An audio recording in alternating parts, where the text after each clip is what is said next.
గచ్చిబౌలిలో భూమి మీరు ఏం చేయొద్దని అధ్యక్ష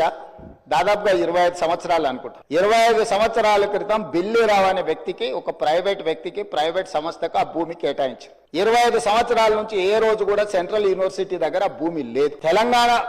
ఉన్న కంబైన్డ్ రాష్ట్రంలో 2006లో ఆనాడు కాంగ్రెస్ పార్టీ రద్దు చేసింది ఆ కేటాయింపు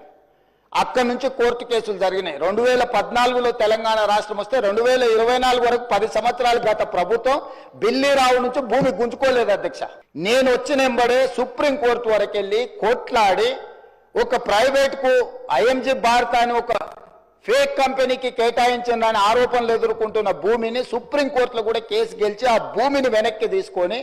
ఆ భూమిని ఈరోజు మనం అభివృద్ధిలో భాగంగా టీజీఐఐసి కేటాయించి అక్కడ ఐటీ కంపెనీలు ఇతర పరిశ్రమలు రావడానికి అవసరమైన లేఅవుట్ చేయండి అని చెప్పి ఈ రోజు ఒక అభివృద్ధి కోసము ఒక కాంక్రీట్ ప్రపోజల్తో ముందుకు వస్తే ఈ రోజు అక్కడ ఏదో రిజర్వ్ ఫారెస్ట్ ఉన్నట్టు రిజర్వ్ ఫారెస్ట్ లో అత్యంత ఏమంటారు జీవరాశులు ఉన్నట్టు జింకలు పులులు సింహాలన్నీ అన్నీ ఉన్నాయి అన్నట్టు జింకలు పులులు సింహాలు లేవు అధ్యక్ష ఆ చుట్టుముట్టుతో కొన్ని గుంట నక్కలు చేరి ఇట్లా వ్యవహరిస్తున్నాయి అధ్యక్ష గుంట నక్కలకు గుణపాఠం చెప్తాం అధ్యక్ష అది 100% డెవలప్డ్ ఏరియా